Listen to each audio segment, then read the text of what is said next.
Augusztus 19-én lépett életbe a több pontban módosult szabálysértési törvény.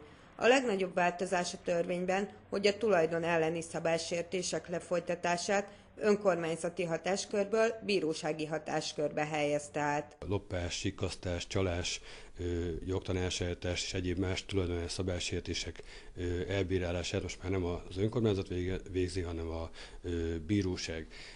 Annyi változás történt még ilyen esetekben, hogy az elkövetéstől számított 48 órán belüli elfogást tettenérést elfogást tettenérésnek kell minősíteni, és ebben az esetben őrizetbe vehetjük a szabálysértő elkövetőket, és velük szemben a 72 órás őrizetbevétel ideje alatt az eljárást lefolytathatjuk gyorsított eljárásban. Kántor Csaba rendőrőrnagy elmondta, hogy véleménye szerint az új szabálysértési törvény visszatartó erő lehet, csökkenhetnek a vagyon elleni bűncselekmények. A gyors és hatékony eljárás lefolytatása miatt, valamint a büntetési tétel változása miatt is, hogy 30 napra elzárható az elkövető, ugyanakkor 150 000 forint pénzbírságra is büntethető.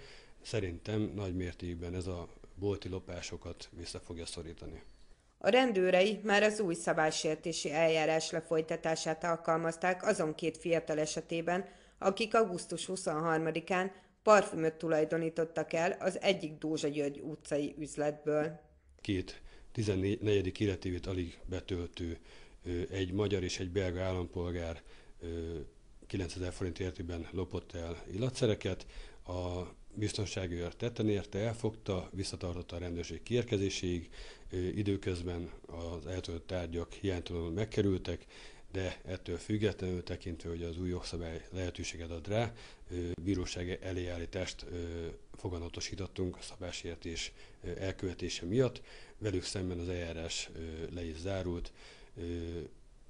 Jelenleg tekintve attól, hogy még nem voltak büntetve szabálysértés elkövetése miatt, és a 14. életévüket éppen hogy csak befejezték, velük szemben csak figyelmeztetést alkalmazott a bíróság. Azonban olyan személyekkel szemben, akiknek már van szabálysértési múltjuk, vagy korábban bűncselekményeket követtek el, a rendőrség őrizetbevételt fog alkalmazni, valamint a bíróság elzárásra is ítélheti ezen elkövetőket.